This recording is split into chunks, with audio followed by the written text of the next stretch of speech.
Hi what's up guys, welcome to my YouTube channel. कुछ दिन पहले जी न्यूज़ पे एक प्रोग्राम आया था। इसका टॉपिक जाकिर नाइक से रिलेटेड था और जो कि पिछले 6 साल से हम चीज़ देखते आ रहे हैं कि मुस्लिम्स, इस्लाम, कुरान, हदीस, बस इसी टॉपिक पे बात हो रही है, जैसे कि और कोई टॉपिक बचा ही नहीं है बात करने के लिए हमारी कंट्री में। Technology development, advancement, health, medical, education, jobs, इसके बारे में तो कोई बात नहीं होती है, ना कोई इनिशिएट करता है। तो एक और प्रोग्राम है जिसके टॉपिक रिलेटेड यही है एज़ यूजुअल। तो आइए इसको हम ज़रा एनालाइज करते हैं, देखते हैं इसके बारे में, ज़रा बात करते हैं कि ये लोग क्या कहते हैं, क्योंकि इसको क्रॉस चेक करने वाला कोई नहीं है, इसको कंफर्म करने वाला कोई नहीं है, इसको वेरीफाई करने वाला कोई नहीं है, जिसकी वजह से लोग आ रहे हैं और जो दिल में आ रहा है वो बोल के जा रहे हैं और इसका बहुत ही एडवर्स इफेक्ट और इम्पैक्ट हो रहा है लोगों पे और कम्युनलिज्म बहुत ही तेज़ी से बढ़ रहा है। तो हम देखेंगे कि इसके बारे में हम क्या एनालाइज कर सकते हैं और इसके बारे में क्या है। एक एक पैनलिस्ट का कुछ उनका जो कन्वर्सेशन, कुछ उनके पॉइंट जो है वो हम नोटिस करके इसके बारे में ज़रा कमेंट्स करके देखते हैं। आदमी सीरिया में मार देंगे, पाकिस्तान ने बंगाल में 30 लाख मुसलमान मार दिए, आजकल वो बलूचिस्तान में 50,000 बच्चे गायब हो चुके हैं जिनको मार के जहाजों से पाकिस्तान की इस्लामिक फौज गिराती। तो ये इस्लाम की अपनी जंग अंदर है। तो फिर ये तारिक फतेह है जिसको बहुत अक्सर बुलाया जा रहा है और ये आके बहुत ही ऑब्नॉक्शियस, बहुत ही कम्युनल और बहुत ही बिगटेड स्टेटमेंट्स देके बहुत ही कन्वीनियंटली ये एस्केप हो जाते हैं, जिसको कोई देखता नहीं और जिस पे कोई ऑब्जेक्शन नहीं लेता है। ये फिलहाल इस क्लिप में ये कह रहे हैं कि सीरिया, पता नहीं कौन कौन से कंट्रीज़ का नाम ले रहे हैं जहाँ पे जंग चल रही है और जहाँ पे बहुत ज़्यादा कैजुअलिटीज़ हो रही है और वॉर जोन में है।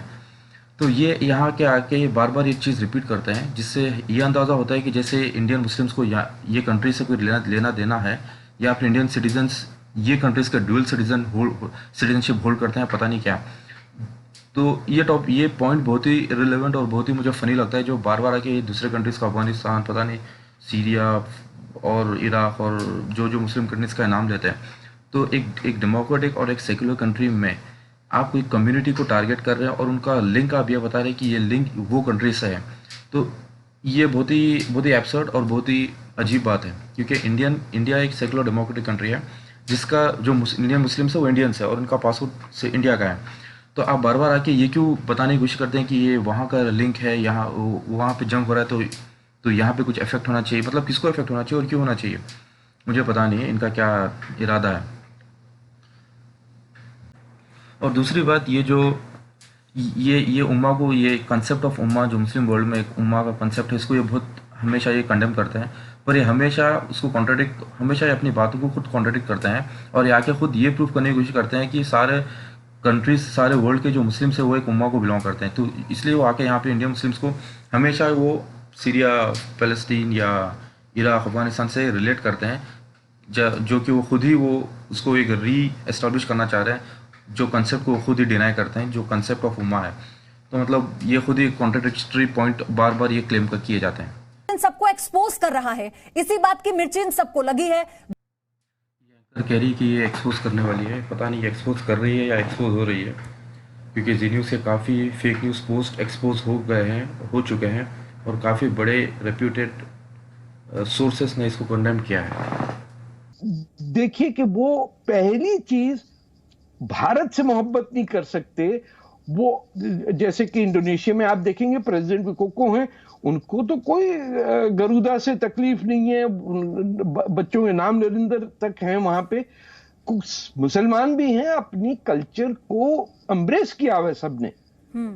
ये जो हमारा प्रॉब्लम है हिंदुस्तान के मुसलमानों का, खासतौर पे जो उर्दू बोलने वाले यूपी, बिहार, हिंदी बेल्ट के मुसलमान हैं, आखिरकार पश्तून जो हैं वो कंफर्टेबल हैं, वो पश्तो बोलते हैं, उनका कल्चर अलग है, वो अपने आप को ही नहीं कहते कि हमको दिल्ली से आए हैं। ये देखिए यहाँ पे ये तारिक फतेह क्या कह रहे हैं, ये कह रहे हैं कि इंडियन मुस्लिम्स को इंडिया से कोई अटैचमेंट नहीं है, ना कोई लव है। ये कितना कम्युनल और कितना बिगेटेड स्टेटमेंट हो सकता है, इससे ही आप अंदाज़ा लगा सकते हैं। क्या हम इमेजिन कर सकते हैं कि आज की डेट में कोई सिख पे या हिंदूज पे या बुद्धिस्ट पे या क्रिश्चियंस पे एज ए होल कम्युनिटी ऐसी कोई बात कर सकता है कि ये एज ए कम्युनिटी ऐसी है या वैसी है? ये कितना बड़ा कम्युनल स्टेटमेंट है। बट ऑन द कॉन्ट्ररी ये चीज़ बहुत ही आसान तरीके से पिछले कई सालों से इंडिया मीडिया में बहुत ही ओपनली और बहुत ही कन्वीनियंटली और बहुत ही ईजिली लोग कह के निकल जा रहे हैं। इसके कॉन्सिक्वेंसेस कुछ नहीं हो रहे हैं, उल्टा ये लोगों को रिस्पेक्ट किया जा रहा है, इनको बहुत ही रिस्पेक्टफुली इनको इनवाइट किया जा रहा है ऐसे डिबेट शोज़ में। खैर, तो ये जब ये कह रहे हैं कि यहाँ पे कि इंडोनेशियन मुस्लिम्स बहुत ही अपना उनके जो बच्चों के नाम नरेंद्र कर रखते हैं या गरुड़ा इनका इंटरनेशनल फ्लाइट रखते हैं, तो इनको कल्चर से कोई प्रॉब्लम नहीं है। ये साहब ये यहाँ पर भूल रहे हैं कि इंडोनेशिया और इंडिया में बहुत फ़र्क है।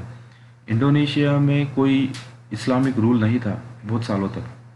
इंडिया में 1000 ईयर्स तक एक इस्लामिक रूल नॉर्थ इंडिया में ख़ास करके रह चुका है, जिसके वजह से उनके कल्चर में बहुत सारी वहाँ के जो मुस्लिम पॉपुलेशन था नॉर्थ इंडिया में उसमें बहुत ज़्यादा कल्चर इन्फ्लक्स हो चुका है ये मुस्लिम किंगडम्स और मुस्लिम एम्पायर का। तो ऑब्वियसली उनके कल्चर में बहुत सारी चीज़ें मिक्स हुई है, बहुत सारी चीज़ें इन्फ्लक्स हो चुकी है, जिसके वजह से आज उनका कल्चर कुछ और है। तो जब वो कल्चर को अपने अधेयर रहना चाह रहे, उसको फॉलो करना चाह रहे, तो क्या ये इतना बुरा है कि आप एक इंडियन कम्युनिटी को, एक इंडियन पीपल जिसको आप इंडियन मुस्लिम्स कहते हैं, कि वो नॉर्थ इंडियन मुस्लिम जो अपने कल्चर को वो फॉलो करना चाह रहे, उसको वो कैरी करना चाह रहे हैं, तो उसमें इतना बड़ा प्रॉब्लम क्या है? इंडोनेशियन मुस्लिम्स में कोई फॉरेन रूल या कोई मुस्लिम एम्पायर या किंगडम नहीं था जिसकी वजह से उनको कोई कल्चरल इन्फ्लक्स एक्सपीरियंस करना पड़ा। सिमिलरली अगर आप साउथ इंडियन मुस्लिम्स को देखेंगे तो वहाँ पे कोई मुस्लिम एम्पायर या मुग़ल रूल या वगैरह नहीं था, जिसकी वजह से साउथ इंडियन उन्होंने अपना कल्चर मेंटेन किया और कंटिन्यू किया है। मगर ये चीज़ नॉर्थ इंडियन मुस्लिम से बहुत ही डिफरेंट है। और ये बात कर रहे हैं कि जो पश्तून है वो वो दिल्ली को अपना नहीं मानते हैं और उन्होंने अपने लैंग्वेज को मेंटेन किया है।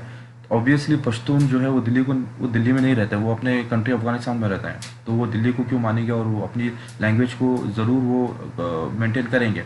पर वो केस दिल्ली में नहीं रहा, वो केस नॉर्थ इंडियंस में नहीं रहा, क्योंकि नॉर्थ इंडियंस में कंटिन्यूसली 1000 ईयर्स तक एक फॉरेन रूल रहा है, जिसके वजह से 1000 ईयर्स कोई छोटी सी स्पैन ऑफ टाइम नहीं है, बहुत बड़ा टाइम है, जिसकी वजह से कल्चरल चेंज हुआ है, dress, food habits, lifestyle, language में बहुत सारी चीज़ें आई हैं।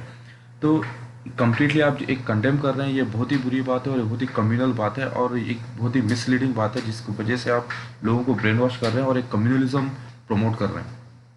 ये प्रेम आप ऋषि के नाम से अपना नाम बदल के मुल्ला रख दीजिए, मुल्ला मुल्ली अपना नाम रखिए। यहाँ आप देख सकते हैं कैसे एक पैनलिस्ट कितनी ह्यूमिलिटिंग तरीके से मुल्ला मुल्ली का वर्ड यूज़ कर रहे हैं और ये रेफर कर रहे हैं मुस्लिम्स को एज ए डिग्रेडिंग वर्ड। ये एक बहुत ही डिग्रेडेशन वे में मुस्लिम्स को एड्रेस और रेफर कर रहे हैं मुल्ला मुल्ली के वर्ड यूज़ करके।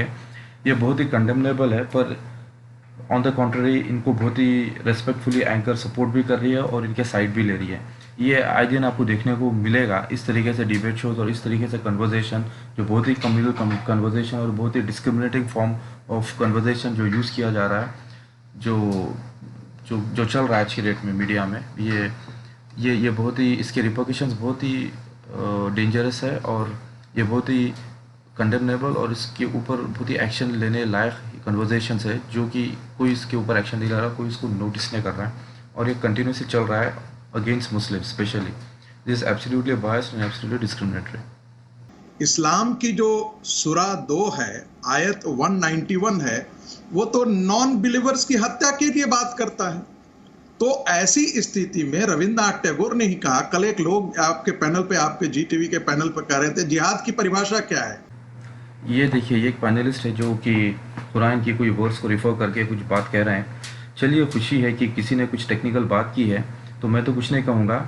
इसका रिप्लाई एक और मेरे पास एक इस्लामिक स्कॉलर है जो इस वर्ड्स को एक्सप्लेन कर रहे हैं, तो आइए देखते हैं। क्योंकि बहुत बार ऐसा होता है कि लोग कुछ वर्सेस बोल के उसका एक मीनिंग दे के चले जाते हैं, जो कि वो उस पर अथॉरिटी नहीं रखते और उनको कुछ नॉलेज नहीं होती है। तो हमें ये करना चाहिए कि हम थोड़ा क्रॉस चेक करना चाहिए और ये देखना चाहिए कि इसका एक्चुअल मीनिंग क्या है और क्या ये लोग हमें ब्रेन वॉश कर रहे हैं या हम लोग मिसलीड कर रहे हैं। तो आइए देखते हैं एक और क्लिप जिस पे एक इस्लामिक स्कॉलर कुछ इस वर्ड्स पे बात कर रहे हैं, तो हमें फ़र्क पता चलेगा कि क्या दिखाया जा रहा है और क्या असलियत में अवेलेबल है।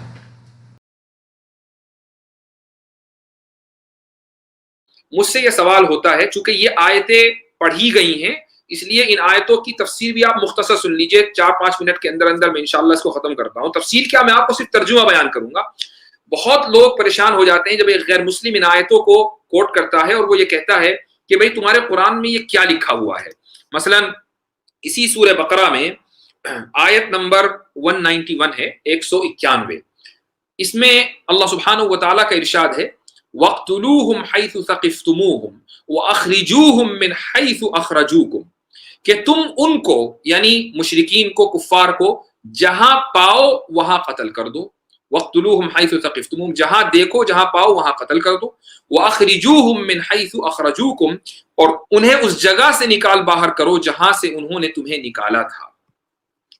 अब लोग ये आयत बड़ी जोर शोर से पेश करते हैं मुसलमानों के सामने, कहते हैं कि देखो कुरान में क्या लिखा हुआ है, जहां काफिर को देखो कत्ल कर दो। तो ये तो तुम्हारा कुरान तालीम देता है, तो तुम कैसे अमन की बात करते हो, तुम कैसे पीस की और हार्मोनी की बात करते हो। तो मैं, चूंकि ये आयतें पढ़ी गई हैं रमजान की, आज बहुत से लोगों ने पढ़ी हैं, कुछ लोगों ने कल पढ़ी होंगी, कुछ लोग कल पढ़ेंगे, सूरह बकरा के अंदर ये आयतें हैं, इसलिए मैं आपको इस पूरे मजमून का जो तर्जुमा है वो बयान कर देता हूँ। ये मजमून असल में इस मौके पर आया था, नाजिल हुआ था कि सुलह हुदैबिया के अगले साल, जिस साल सुलह हुदैबिया हुई सन 6 हिजरी में, उसके अगले साल ये तय पाया था कि मुसलमान वापस आएंगे और उम्रा करेंगे। तो ज़ीक़ादा में मुसलमान उम्रा करने के लिए पहुंचे, तो कुछ मुसलमानों को ये अंदेशा था कि कहीं मक्के के जो मुशरिकीन है वो हम पर हमला ना कर दें। अगर हम हमला करेंगे, अगर वो हमला करेंगे तो हम कैसे उनका मुकाबला कर पाएंगे, हम हालत एहराम में होंगे, हम मक्का में होंगे, मस्जिद हराम के करीब होंगे, ये महीना भी मुकद्दस है, इस महीने के अंदर लड़ाई नहीं लड़ी जा सकती, तो आखिर उसका हल क्या निकलेगा। तो ये आयतें नाज़िल हुई। अल्लाह सुब्हानहू व तआला का इरशाद है, वक़ातिलू फ़ी सबीलिल्लाहि अल्लज़ीना युक़ातिलूनकुम वला तअतदू, कि उन लोगों से अल्लाह के रास्ते में जंग करो जो तुमसे जंग करते हैं। देखिए, अल्लाह ये नहीं कह रहा है कि तुम जाओ और जंग करो, जो तुमसे जंग करते हैं, यानी तुम्हें जंग नहीं करनी है, तुम्हें अपने आप को बचाना है। अगर उधर से वार होगा तो जाहिर है कि तुम अपने आप को कत्ल होने नहीं दोगे, तुम अपने आप को लुकमाए तर नहीं बनाकर पेश करोगे, बल्कि तुम भी अपना दिफा करोगे, तुम भी अपना डिफेंस करोगे। तो जो लोग तुमसे लड़ाई लड़ते हैं, तुम भी उनसे लड़ाई लड़ो। वला तातदू, आगे जो लफ्ज आ रहा है वला तातदू, ज्यादती न करना, यानी ऐसा नहीं होना चाहिए कि तुम्हारी तरफ से हमले का आगाज हो। अगर हमला उधर से हो रहा है तो तुम अपना डिफेंस कर सकते हो। वला तातदू, तुम्हारी तरफ से आगाज नहीं होना चाहिए। क्यों? इन्नल्लाह ला युहिब्बुल मुअतदीन, इसलिए कि अल्लाह ताला ज्यादती करने वालों को पसंद नहीं करते। अब उसके बाद आगे वो आयत आती है जो बहुत मशहूर है, जो सारे लोगों के, जो भी सोशल मीडिया के ऊपर आते हैं और इस्लामोफोबिया के मर्ज में मुब्तला है, उनको यह आयत पता है, बस यही आयत पता है, वक़्तुलूहुम हैसु सक़िफ़्तुमूहुम। अगर वो हमला करें, उस सूरत में तुम अपने दुश्मनों को जहां देखो तो वहां कत्ल करो। तो जाहिर है कि आप दुश्मन को देखेंगे और हालत जंग है, जिस दुश्मन ने आपके ऊपर हमला किया है, तो आप उसको कोई पकौड़े तो चल के खिलाएंगे नहीं, आप यही करेंगे ना कि जहां दुश्मन को देखेंगे वहां कत्ल करेंगे। ये आपसे मुराद ये है जो जंग में है। वक़्तुलूहुम हैसु सक़िफ़्तुमूहुम व अख़रिजूहुम मिन हैसु अख़रजूकुम, तुम उनको वहां से निकाल बाहर करो जहां से उन्होंने तुमको निकाला। इसका मतलब इब्तदा वहां से हुई है कि उन्होंने पहले तुमको निकाला तो तुम उनको निकालो। तो अगर वो पहले तो उन्होंने निकाला और तुम्हें मजबूर किया तुम मक्के से मदीने चले जाओ, और अब जब तुम उम्रा करने आ रहे हो और वो भी एक ट्रीटी और हुदैबिया के सुलह की शर्त की बुनियाद पर उम्रा करने आ रहे हो, इसके बावजूद भी अगर वो तुम पर हमला कर दे तो तुम्हारा क्या रद्द अमल होना चाहिए।